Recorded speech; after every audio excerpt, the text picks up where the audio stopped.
Welcome to the Deep Light podcast from Park City's Presbyterian Church. This is a space for community, healing, hope, and education around topics of rescue and growth.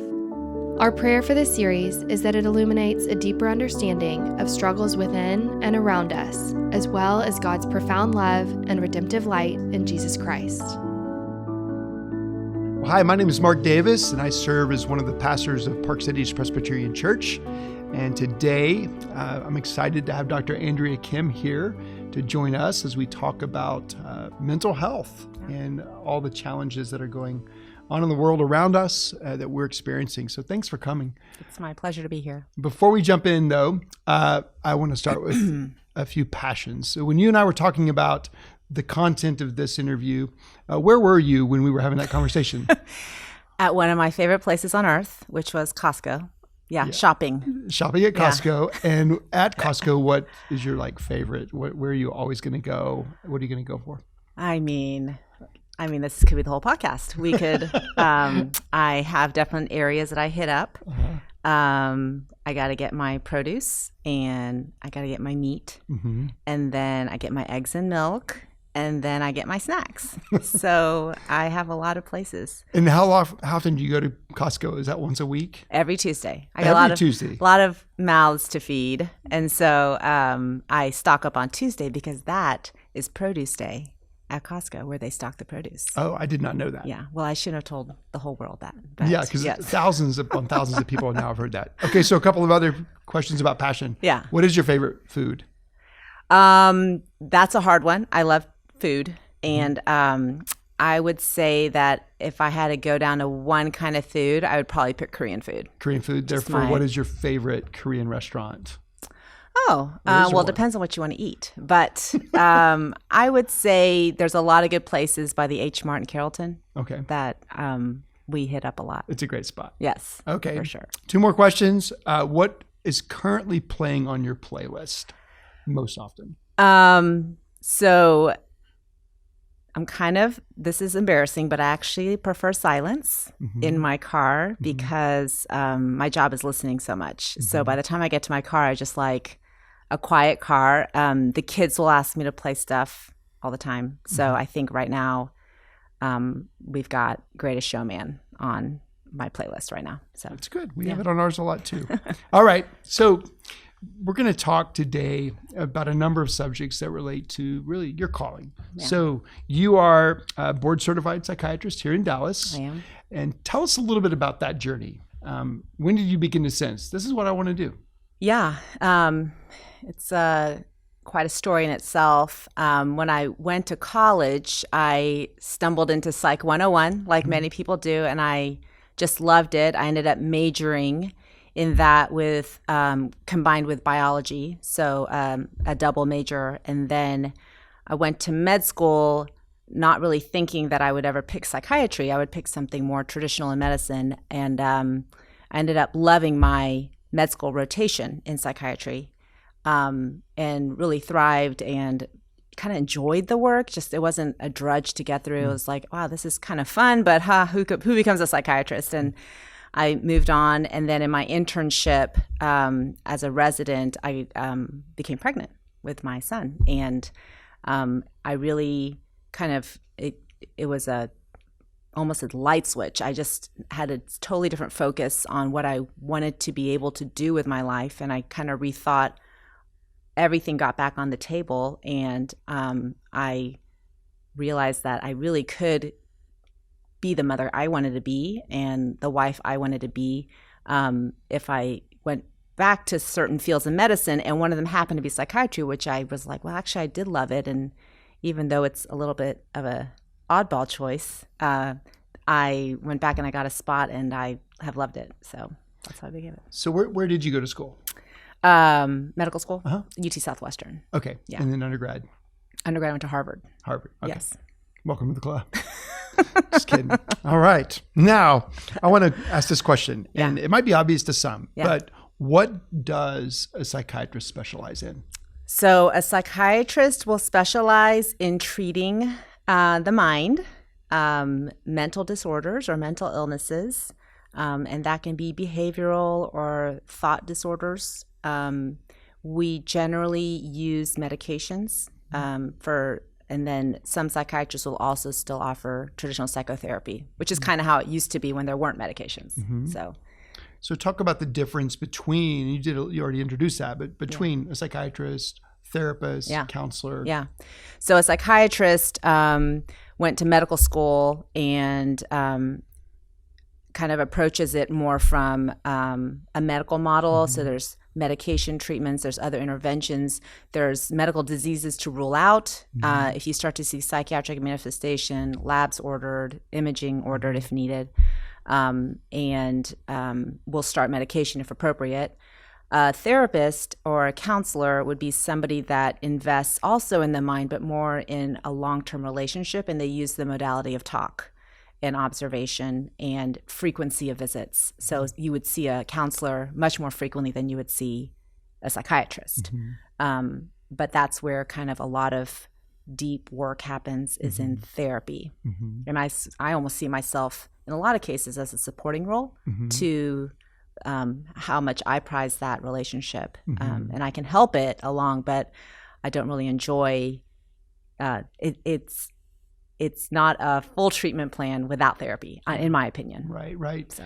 And in a minute, we'll talk about treatment and maybe we can unpack that a little bit more, how that relationship works together with the individual that's struggling.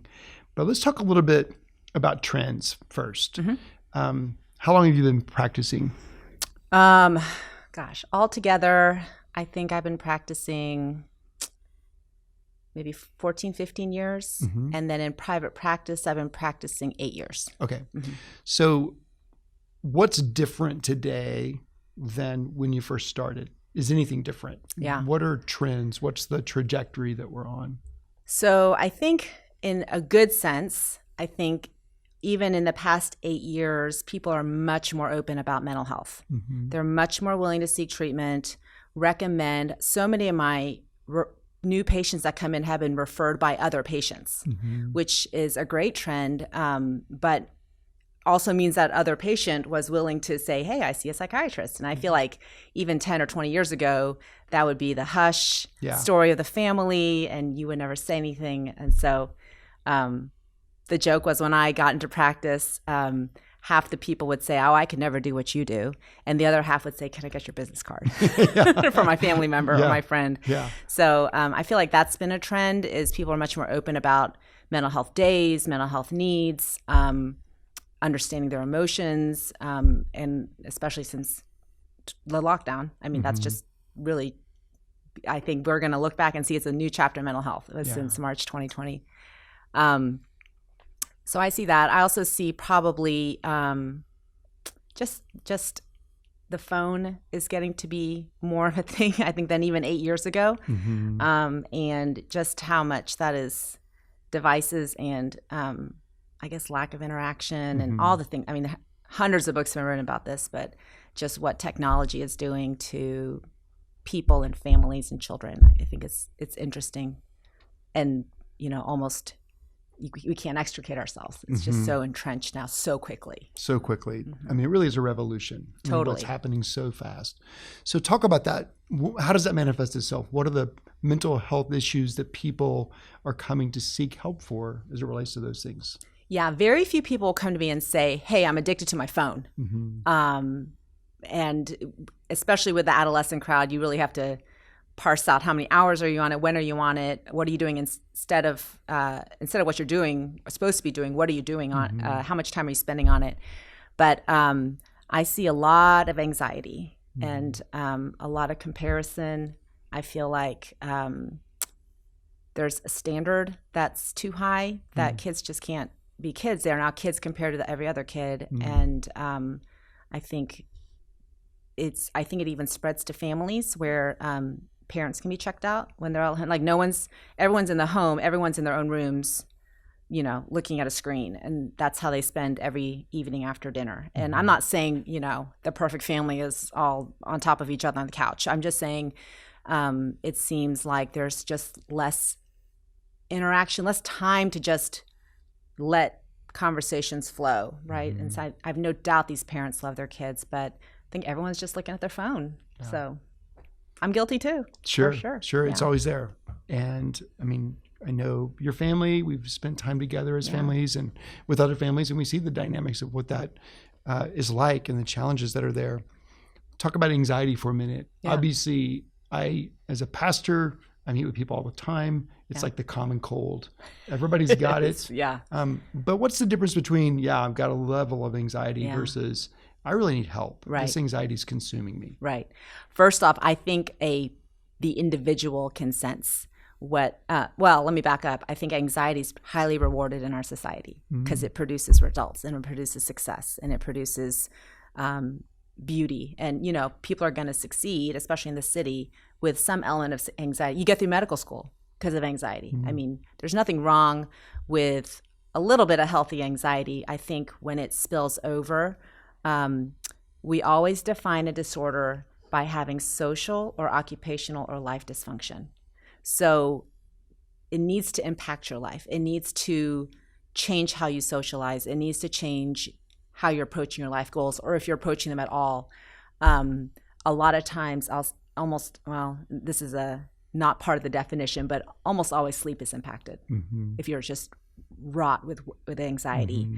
When you just feel like you're running from a bear and there's no bear, and you feel like that all day long, or you cannot stop the worry in your mind over and over again. It's like a metronome almost all day. These are kind of things that people will say to me, but most importantly, there needs to be something going on in their life that they're not achieving or they're not enjoying their life. Then we would call it more in the disorder realm. So something, I loved how you described that. Something has changed, something they're not able to do anymore, or they can't focus on, or whatever it might be. Right. And it's born out of that angst that's really consuming as opposed to just a normal or even a healthy worry. Right. And remember, the normal is a spectrum. There are people who just run a little anxious. Their family always does, and that they're loving life, and they, so it takes a really skilled listener to understand, is this a change from your baseline? Is this getting you down, right? Too much anxiety can get you down after a while because you're just like, I have another day of this. But if you have someone just listening and saying, what were you like before? What's changed? What are the thoughts? How often are they happening? How severe is it? How long do they last? Is it sun up to sundown? Are you waking up in the middle of the night? I mean, so there's a lot of ways to figure out if anxiety is more than just, I've got a public speaking thing tomorrow, I'm anxious, or I've got a test tomorrow, I'm anxious. But a good listener is gonna, because we all throw the word around. We throw the word around that I'm so busy, I'm so anxious, I'm overwhelmed, and then, but in my field, we take those words really seriously, and I think maybe with just your friends, you would just say, I'm totally overwhelmed, right? But if you say overwhelmed to me, we're gonna actually unpack that word and say, what does that mean to be overwhelmed? Are you throwing it around, or is it really you feel like you are under a storm? Are you being knocked over by a wave of anxiety? So how can you determine that? When like, what kind of questions would you ask to help someone understand their level of being overwhelmed? Overwhelmed. So, with overwhelmed or anxiety, I'll define it. I'll say, hey, it's a state of being nervous, tense, on edge. And it's about an inordinate amount of worry about things that may or may not be realistic, right? It doesn't actually have to be irrational. It could be really rational. And then with those two, then we start to get into, how is it impacting your job, your school, your friends, your grades, your family life? How are you at home? Are you turning down social invitations? Are you different than what you used to be? Are you happy with the way you are, right? So just and a million more like that. We ask a lot of those questions. That's fascinating, because I do think people throw around those words all the time. I remember my youngest daughter, and she was really little, said, I'm overwhelmed. I'm like, you're not overwhelmed. Truth was, she really was overwhelmed. In her world. We began to unpack that a little bit more and realize, okay, there's a lot going on here. Talk about the relationship between anxiety and depression, and then depression as its own category. So anxiety is its own thing. Depression is its own thing. The two are often go together. High anxiety for enough time can be considered a severe life stressor, just like any other thing, loss of a pet, move, a divorce, right? But living with a chronic high level of anxiety can be enough to get you down. And so by down, I mean more than down, I mean depression. Depression is its own thing. It's a little bit more inherited, not all, but more than anxiety is an inherited. Actually, we consider anxiety to be a modeled disorder. Interesting. So if usually mom or dad in the story ran anxious, and normal was to freak out. The whole family freaks out if we're late. Like, that's just normal. That's what we do. And so a lot of these behaviors can be caught by seeing the parents, not always, and definitely can be learned later on. Can be learned, oh, if I am anxious, I get all A's, right? That some of that stuff can go down the line. Depression can happen on its own out of nowhere, and it can happen after a severe life stressor. I conceptualize depression as what we call the two-hit hypothesis, which is you kind of inherit the deck of cards you inherit, and then you have life stress. And the bigger deck of cards you have for depression genetically, the less life you need to have, or life at all, before you go into an episode. But anyone with enough of a stressor or enough of a life hit can become depressed. It'd be harder too if you really didn't have any genetics for depression, and interesting theories on resilience and why some people don't get depressed. But we do know that you are more prone to depressive episodes easier and more frequently if you've just got a lot of that running through your family, as you might expect. So in your interview with the person at the beginning, you're trying to discern what genetic makeup they might have for depression. What are other signs that a person should pay attention to as it relates to depression? So depression, the hallmark, of course, is sadness or a loss of interest in things that formerly interested you, which is maybe actually how some people can realize, especially if they're not very in tune with their emotions, they realize, I really love to do that thing and I just don't care about it anymore. And then alternatively, most people can identify with sadness, dread, gloom and doom, the black cloud, the black dog, like Winston Churchill said. And so you need to have one of those two. It needs to be profound, right? So not this light, it needs to be a deep sense of sadness. Then there are some other changes that happen, and you can't just have sadness, interestingly. You need to have either sleep changes, appetite changes, feelings of guilt or worthlessness, energy, usually drain, low energy, something we call psychomotor activity changes, and then thoughts of suicide.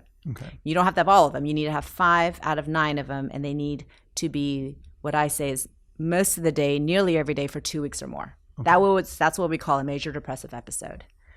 That's textbook, and it's a textbook. So a lot of people aren't textbook, and doesn't mean I won't treat them, but that's kind of what we see as a classic major depressive episode. That's really helpful, though, to understand that, because I've never heard that before. That's really interesting to see how you gauge that. Yeah. You mentioned it can't be just sadness. So if it is just sadness, what do you call that? I call that sadness. Okay, good. So let me be clear. You call that sadness? Yes, I call it sadness. It's not insignificant, because I feel like even sadness alone can change your life, and it can affect you, and you can want to crawl into a hole, but you may not have all these, the nice, neat box of 5 out of 9 symptoms for 2 weeks or more. And I think sadness, especially, I like to see things coming down the road. So if I see sadness coming down, and I know that person really wanted the promotion and they lost it, and lost it to their mortal enemy, that kind of thing, and they're really sad, then I push them back into therapy. I'm like, hey, we need to process this in therapy. We need to don't just stuff that. Like, let's get it out. Let's understand. Let's reframe. Let's understand the truth about that loss. And so, that's how I would treat just sadness. So sadness, and even if it's prolonged sadness, doesn't necessarily mean you're depressed, but it also means you still need help. Yeah. You still need to work through that. Yeah. What's the connection to sadness and grief? So grief is not a disorder. humans will all grieve at one time. So we don't call that a disorder. There used to be a term called pathological bereavement, and that's where it crosses over into a land that most grieving people don't go to. And that might be, for instance, if there's death, an identification with the dead, wanting to join the dead, an over responsibility for a death that you had nothing to do with, right? But in general, grief is common, expected, not a disorder, not something we medicate. I encourage a lot of healthy habits. I encourage them to not hold themselves up, that to cry is fine. And what I see with grief is that it comes in waves. So the first couple of weeks, it's huge waves, and it's a lot of the hours of the day. And then you might come up and laugh at something funny. You might get hungry. You might, spend time with a friend, and then another wave will hit you. You'll have a reminder. You'll have another wave, and you'll cry and cry and cry. Eventually, over time, the waves start to get smaller and less frequent. And that's actually a really healthy grieving process. So, when they come back to me after a big loss, I just say, how are the waves? Are they shorter? Are they less intense? Did you have more lighter moments? Did you have more clearing of the sky? Or how are the clouds in the sky? I talk about that with one patient. Like, she's like, mostly cloudy. And I'm like, all right. And so, we can use that metaphor too. Yeah. So you're giving them pictures to help describe what they're experiencing so you can help evaluate where you think they are. For sure. So you mentioned March 2020. March 2020. Yeah. Talk to me more about that. What's escalated? What do you see more of than anything? I'd love to just hear your thoughts on that. I feel like whatever you were worse. And so marriages that weren't strong going in fell apart. Marriages that were super healthy thrived. I don't know about thriving. I don't know if anybody thrived. Maybe some people, the introverts thrived for a while, right? But addictions came back out, sending people to rehab a lot during those first, 6 to 8 months. And depression got worse. I will say the people who did the best were people who were my long-term patients. They had me. You couldn't get in to see anybody. It was all televisits, and then everyone was full. And even today, everyone's full. Therapists, psychiatrists, we have these huge wait lists.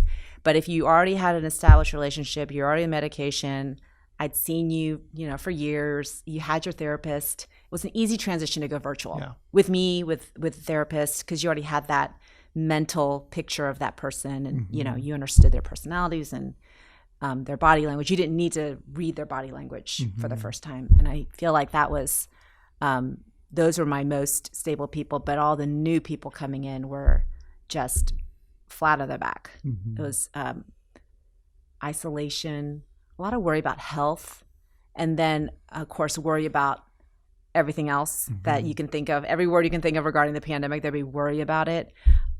People who could not stand to be home and work, and the people who were terrified of ever going back to work. So it was really, kind of across the board. But I feel like the word anxiety could apply to most people. Just, including myself. I think it was a really uncertain time for all of us. Now, the world's kind of opened up, and the calls don't stop coming. I almost feel like it just because you got to go back to work, and because your kids got to go back to school, and because you got the vaccine, and you can do more things, I just feel like it's almost opened up something that maybe we're all too busy and too scheduled to notice until you were forced to sort of look at yourself with all the time. So good. Yeah, a lot of good can come from that. A lot of good, yeah. So let's talk for a few minutes about treatment. So we've covered a number of issues, anxiety, depression, et cetera. But what are the various treatments that are available? Yeah. So we can start with anxiety. The first line treatment is talk therapy. It is not medications. So I don't actually even see a person for the first time if they're not in therapy, because I'm just going to say, go to therapy if they're not severe, go to therapy for a few months and then come back to me. So because we as human beings have the ability to think about our thoughts, right? That's kind of a gift that we've been given. And so anxiety is one of those things where you can actually think about the thought and weigh the thought, balance the thought. Is it a true thought? Those kinds of things. And so that's with anxiety. The second line treatment, let's just say you're in it, you're working really hard, and just every day is a struggle because the anxiety is still so bad. You're buzzing all the time. Your heart rate's always going. Then a therapist might refer that person to me, and I would start a medication just to sort of lower the symptoms of anxiety. It would lower worry, and it would lower the bodily symptoms of anxiety. It doesn't change that person. It doesn't change their fears or what triggered in the first place. They're just it just makes the noise less. They're still them. I mean, they still have their triggers and their life experiences and their childhood upbringing, and all the things that make them is still there, but just the clutter and noise in their head, we can quiet a little bit with medication. So how does that work? Can you tell us about that? Sure. So there's different circuits in your brain that do different things. And one of them is a very well-established anxiety circuit meant to keep us alive. So it's got, your visual input, and it's going, and it's designed to get us to run, to get our eyes dilated, to have our heart rate go up, like all these things designed to keep us alive from a wild animal chasing us. And then there are some brakes that you can put on that system. Okay, one is serotonin. So that's why these medications that we traditionally use, called antidepressants, can work for anxiety, because over time it can force that system to a crawl instead of a runaway train. Therapy, what I tell patients a lot is, okay, if this room was dark that we're in, and there was, there kind of is cords, coiled up cords, and it was dark, and we walked in, and for 1 second you might jump and you might say, is that a snake? So that's your amygdala keeping you alive, doing the Rolodex of emotional memories, and then it's just going, and then your frontal cortex will come in and say, well, it's uniform, it's twisted on itself, it's striated, it's frayed at the end, there's no head, there's no eyes, I think that's a rope. And so all that, it's got its Rolodex, it's comparing it to, and so the executive function of your frontal cortex can turn off the amygdala. And that is a really quick and fast thing we do all the time. Fender bender on the highway, I'm alive, I'm okay, I'm not hurt, I'm not veering off into the wall, calm down. So we do that really fast, and in therapy, there's more steps to it, but that's essentially what you're doing, is you're trying to get the amygdala to say, it's okay. It's even if it was a snake, we have options, right? That's, or a million other things to think about that good therapists can go through, but it's employing that frontal cortex, which is the seat of executive functioning and really does direct traffic, right? And we're trying to get control over a little bit, a runaway amygdala. So that's what we're doing. Serotonin will just help stop it, which is fine as long as it's on. People want to get off. I say, okay, well, you need to be in therapy if you want to get off the medication, because you need while it's quiet and you don't have to struggle with the noise in your head, you need to be actually challenging your thoughts, relearning new thoughts, making them automatic, so that when we do take off the medication, it's less quick to fire. So that's kind of. And sometimes people would need the medicine to even be able to begin to practice the things that they're learning in therapy, the tools that they've been given. Yes. Because the mind is so anxious, they can't really employ those things. I see a real spirit of defeat when they come in, because they don't want to be with me. They don't want medication. They want to do therapy, and they want to do the homework, but it's just overwhelming them to even take the next step, to open the book, to write down their journal thoughts, right? It's too much. And so I tell them I'm really a supporting role and I really do feel like I've been given a great role that's a supporting role. It's not the starring role, but I get to help them then have a little bit more calm in their mind to then do some really hard things, which is, that reminded you of what your dad said when you were 8. Like, that hurts. Let's talk about that, right? That's all the therapy stuff. And the medicine just helps them. It helps the process go faster. I also say that, like, yes, you can absolutely 100% succeed in therapy. It's going to be a long and hard ride, or I can make it a little quicker. And then I'm gonna space that, ghost out. I'm gonna be gone, right? But for the time period when you're working so hard, I would love to assist you. So let's talk about some of the stereotypes or biases against medicine, especially in faith communities. A lot of people feel like it's anxiety. If I have more faith, it would go away. And that's probably true even of depression. I think that's changing, I think in a good way, but a lot of people still seem to have that resistance that if I was a strong enough Christian, if I was more faithful, if I really believed, I could fight these things. How do you think about that? What are your words there? So my thought about that is that there is always for a believer, faith is essential, but the brain fell in the fall like every other organ.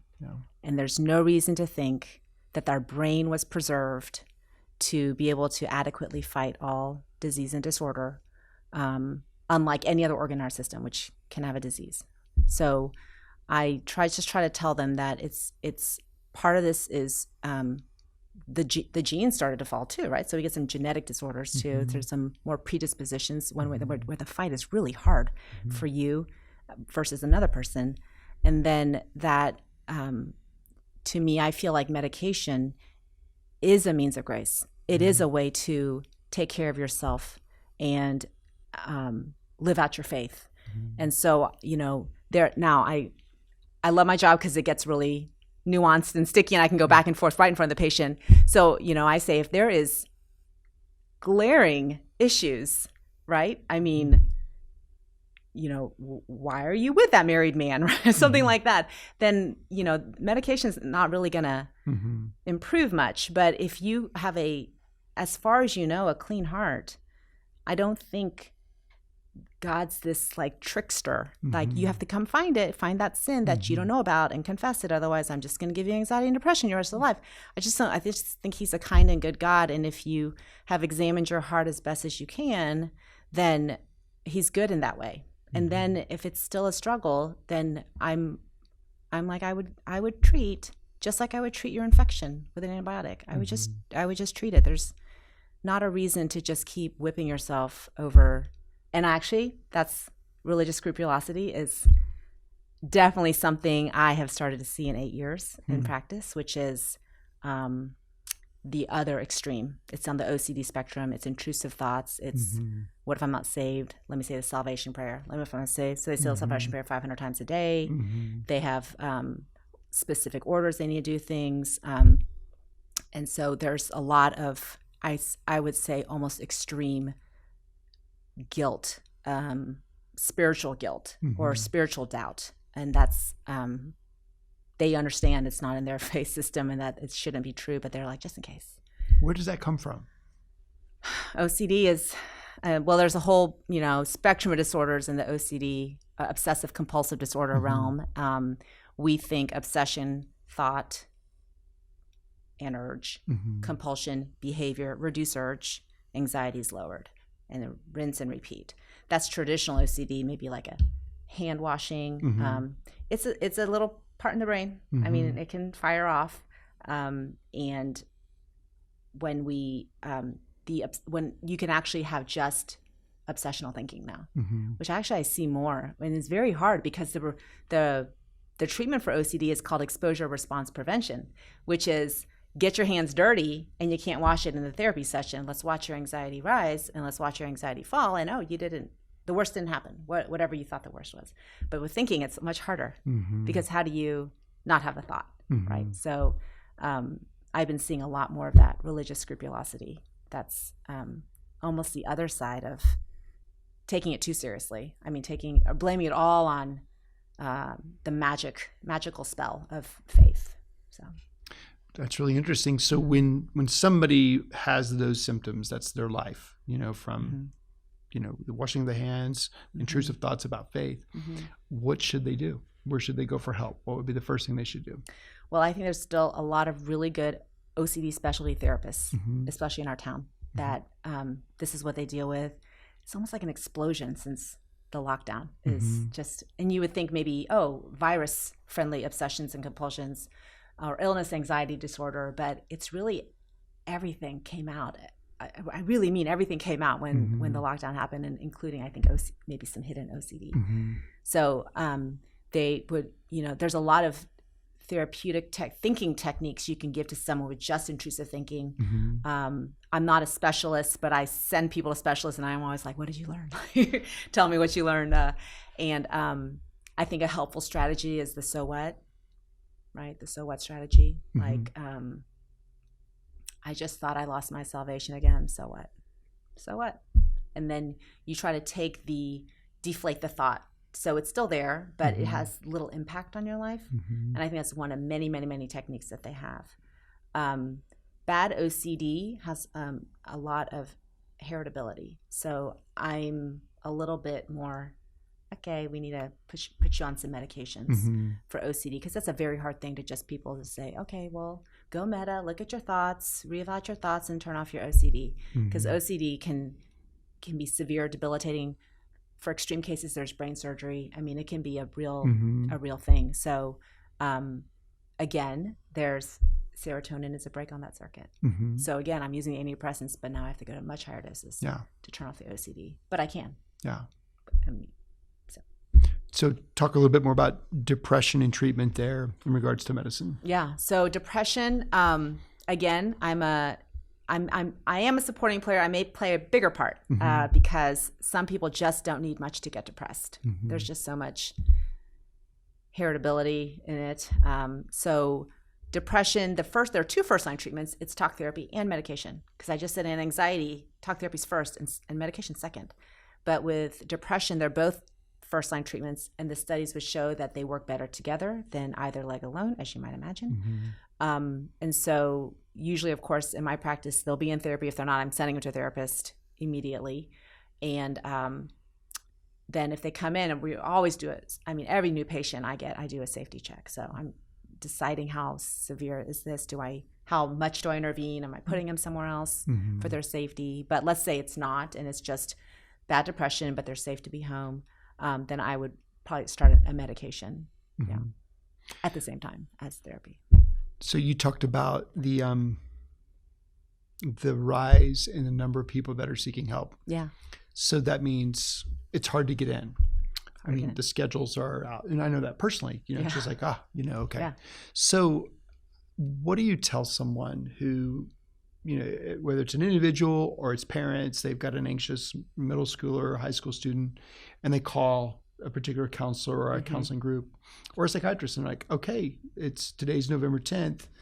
We'll see you in February. What do you? It's a real thing. So what do you do? What's the steps they should take there? Well, just as a mom, I would, I get on everyone's cancellation list. I'm ready to drop what I'm doing and get my kid, and I'm going to go to that, whatever, pediatrician or a specialist, right? So I get on cancellation lists. I go ahead and get the first appointment booked, because you never know. And everywhere I go, I'll start booking the first appointment. I will ask them who they recommend. So I'm sorry. Because if I trust enough to make an appointment with them, then they might know about, 6 or 7 other people that I would just spend the morning, call, get on their wait list, get on their first availables. There's also now a ton of virtual opportunities in mental health. Like there's a lot of telepsychiatry companies that have come up. These people can see any state. I mean, they may not, I think it's harder, especially for an adolescent, to do that virtually. Sure. But at least you could start something. Your insurance company may have something. Your employer may have something. Like there's so much mental health need that people have really risen as much as they could in COVID. So I think some of these colleagues of mine have switched to 100% telepsychiatry. Like they don't have an office anymore. Wow. Because it's just become such an easy, and what, they would find it to be very effective. So I would say you can see somebody while you're waiting for the one you want. Yeah. Then you have, I would just keep calling. There's going to be somebody in Dallas.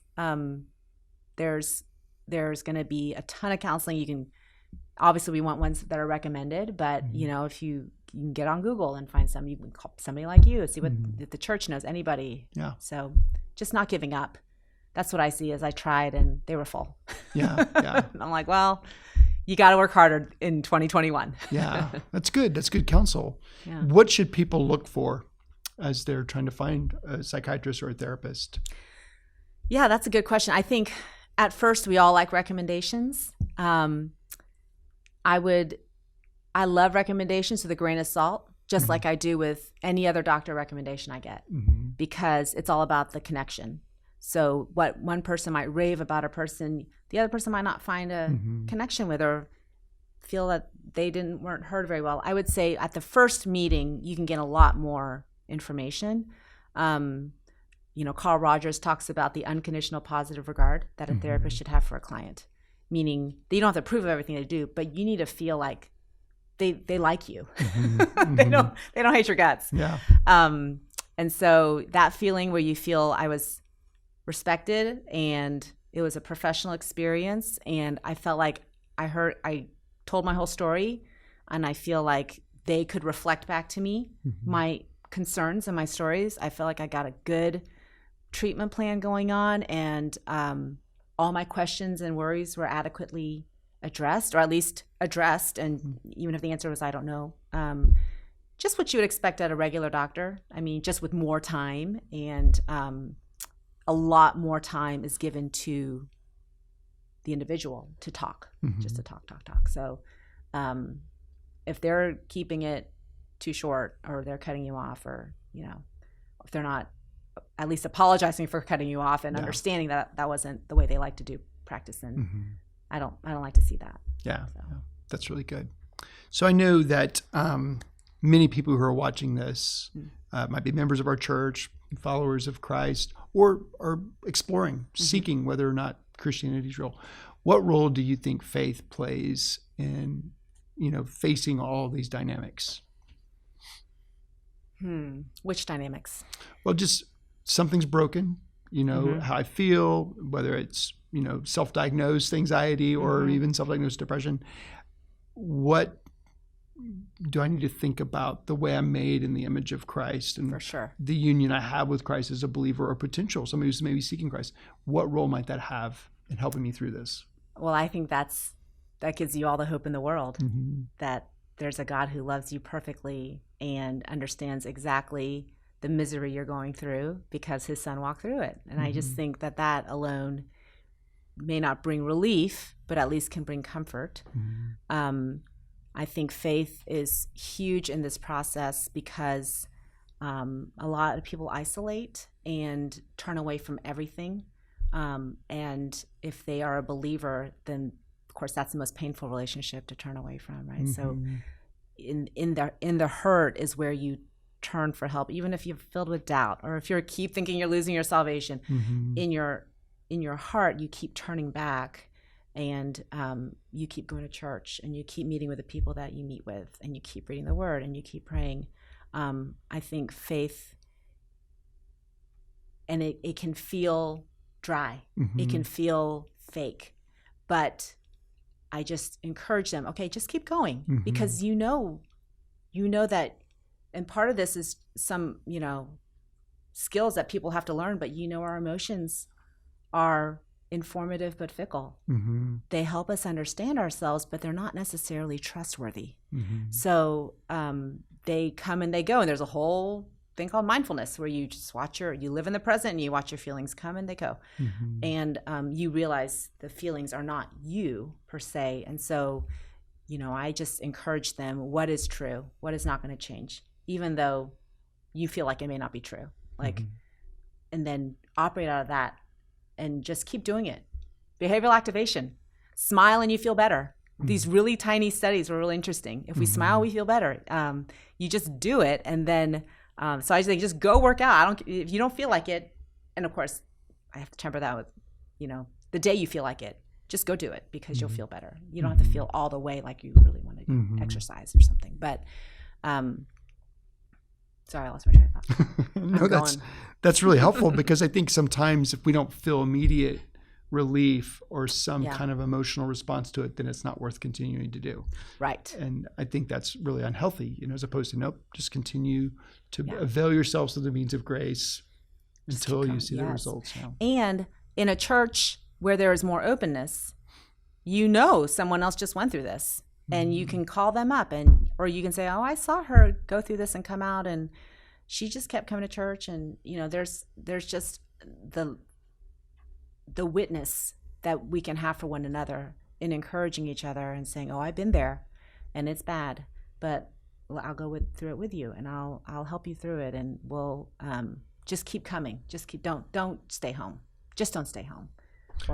I know earlier you talked about comparison, and I think one of the great strongholds in our culture, in Dallas, in our church, is fear of man. It is when I feel something's broken or wrong with me, I'm the only one.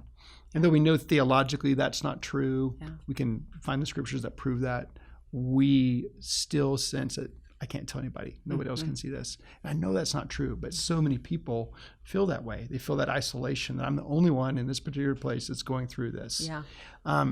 What do you say to that? How do we blow that up? Oh my goodness. Without violating HIPAA?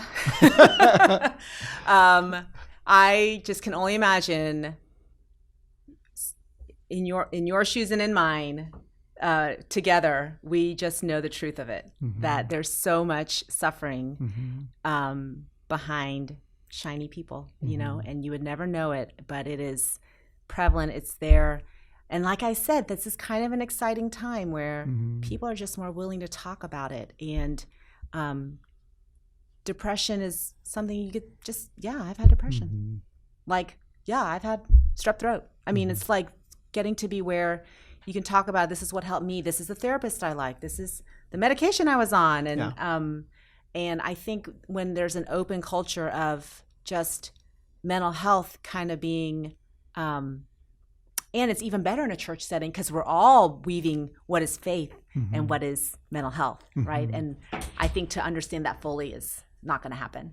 And that's kind of why I love my job. It's just, there's no easy answer for anything I say. But in a church with more openness and transparency, and with talks like these, and with, educational meetings, and I've talked a couple times for the church, and I've gotten some people to just come up and say, thank you for just, I couldn't believe the room was full of people who wanted to learn about depression. And so just those connection times, I think all the groups that the church does, just like, I feel like the time has come where a lot of people are done with pretense in this maybe decade. And so I think there's a real potential to take advantage of that in a godly way in church. I think maybe the world takes advantage of it in an ungodly way, but in the church we can really take advantage of that. I love that, and I love how you talked about shiny people, because the whole purpose of this podcast is really to help people, and you can tell you love your job, and that really is the burden of your heart. And we know that many people still feel they can't tell somebody that they're even sitting next to in the pew or even in a small group with. But we hope that this will expose people to the opportunities that exist for them to get help, to know that we are all fallen. We have been saved by God's profound grace and mercy and love, which his mercies are made new each day. But the impact on our bodies, on our minds, on our soul is real. For sure. And you don't need to suffer in that in isolation. So last thing, let's talk about. If someone were to call, make an appointment with you, what could they expect? What would that experience be like when they come into your office? And just to try to take away like what stereotypes or fears might be there, what's going to happen? I mean, are they laying on a couch? Are they, what's going to happen? So there's a couch. It's very comfy. You could lay down on it if you want. I've never had anybody take me up on that. I've never offered it, actually. We still do have true psychoanalysts in Dallas, and that would be the couch and turned away from the therapist in the chair. So you can't actually see there's no feedback. So it is kind of fascinating where you start to project your own thoughts of what they're thinking. But I don't do that. I just have a couch and 2 comfy chairs, and you sit and we get settled. And I usually I don't really know where they're coming from. And so they filled out a ton of paperwork online with me. But still, even though they just typed it all out, I just say, what brings you in today? And then I see where it goes. And then I ask a lot of questions. I will touch in the past if it looks like it's not a big deal. I don't stay there. I'll touch on their marriage. If it looks like it's thriving, I don't stay there. So I'm testing the waters of kind of every major aspect of their life, and where there's a lot of words coming out and a lot of emotions, then, we can camp out there. People are very smart. They kind of know what is happening. They're not coming in like, I don't know what's going on with me. And, I'm looking for frequency of episodes in their past. What was their childhood like? And we go to the medication history, social history, drug and alcohol history. I get to ask all the questions, how they're sleeping, how they're eating, who are their friends like? Do they have friends? Just anything you can think of. I get a free pass to ask. So do you find that most people are honest, or can you tell pretty quickly, I don't think they're telling me the whole thing, or there's some reluctance to trust? I'd say 95% of the time people are willing to tell me everything, because it took guts and patience to come and to clear their schedule and to finally see a psychiatrist. The other ones I can see through pretty quickly and just tell them I'm not a good fit for them. But that's not the majority of people are just good people, who are just laying it all out because they are at the point where they're willing to see somebody. Is there anything you wanted to talk about that I didn't bring up, or any question you wanted me to ask that I didn't ask? Not really. Okay. We can talk about how great the church is. Capital C Church is Capital great. C Church is doing just fine. Yeah, it's got a great head. His name is Jesus. That's right. Andrea, I'm very, very thankful for you, who you are, who your family is, the way in which you seek to serve the Lord with the gifts He's given you. And thank you for the time. I know there will be requests for more conversations like this. Absolutely. Someday I want to tell you about my experience with OCD personally. And just kind of what that was like. Because my parents did nothing for me. And it was quite a story. So we'll have another conversation about that, especially as you've talked about that. Kind of on the rise too. For sure. Well, thanks for having me. Bless you. Bye. Thank you for listening to the Deep Light podcast from Park Cities Presbyterian Church. We would love for you to be our guest this Sunday morning as we gather together for worship at 8, 9:30, or 11 a.m. We are located in the Uptown Dallas area at the corner of Oaklawn Avenue and Wycliffe Avenue. To find out more, please visit pcpc.org.